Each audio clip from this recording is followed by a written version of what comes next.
Так, телефонда или планшетте или телефонда мысалы бір адамға айтасыз, үйретіп қоясыз өйстіп. Мысалы бір адамға айтасыз, сіз қай жерде тұрсыз дегенде, маған локация жібере қойың WhatsApp-қа немесе через QGIS арқылы деп айтасыз да, сөйтіп айтып жібересіз. Сосын ол WhatsApp арқылы кіріп, жаңағы өзің местонахождениесін жібереді. Мысалы табылмай жатса да машинамен іздеп жүрсіз ол адамды, мысалы ағайыныңыз да, мені алып кетті дейді мысалы да, сол кезде айтасыз местоположениеңді жіберің деп. Осыны үйретіп қойсаңыз болады, или өзіңіз де үйреніп алсаңыз болады. Ең бірінші WhatsApp-қа кіреміз. Жоқ, ең бірінші бар ғой, занавесканы түсіріп, шторканы. Сол жерде жаңағы нені, геолокацияны қосамыз. Или местонахождение, местоположение, или геолокация деп жазылып тұрады. Соны қосып жібереміз обязательно. Сосын содан кейін WhatsApp-қа кіреміз. WhatsApp-ты басып тұрамыз. Сосын мынандай информация деген значокты басамыз. Сол жерде астына түсіріп разрешение дегенді іздейміз. Так, қазір разрешение. Міне разрешение деп тұр. Сол жерде егер геолокация жоқ, запрещено деп тұр да, местоположение. Соны басамыз да, разрешить только во время использования дегенді басамыз обязательно.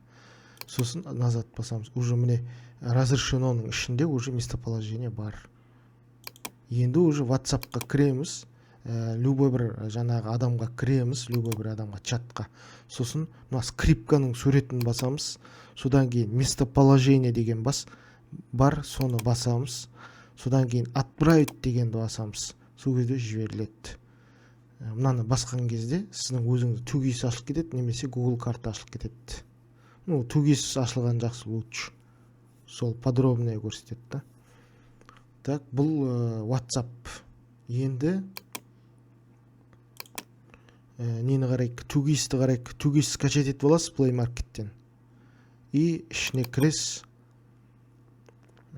При использовании приложения деп мынандай зат шықса, при использовании приложения дегенді басамыз. Сосын разрешить дегенді басамыз. Бұл уведомление просто. Сосын так X. Бұл жерде мына жерде кнопка бар, мынандай кнопка бар. Соны басқан кезде сіз қай жерде тұрғанын көрсетеді. Қай жерде тұрғанын көрсетеді.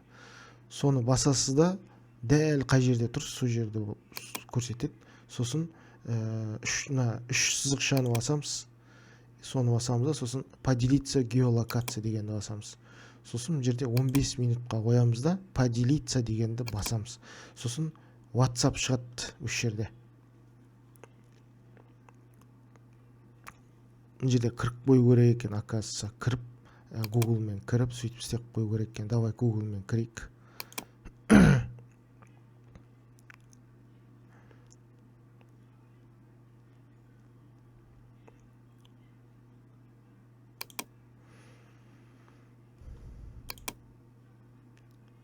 Так, бұл жерде тоже не бар екен. Любом режиме дегенді басады екенсіз. Разрешение басу керек екен.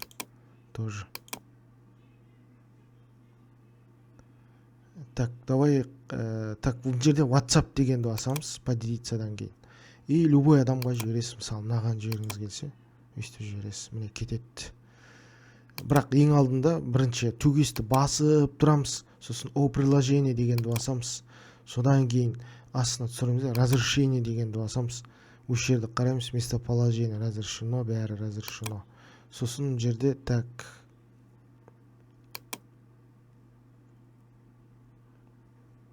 Осы тек разрешение дегенді басамыз да, осы жерде разрешить етіп қоямыз бәрін.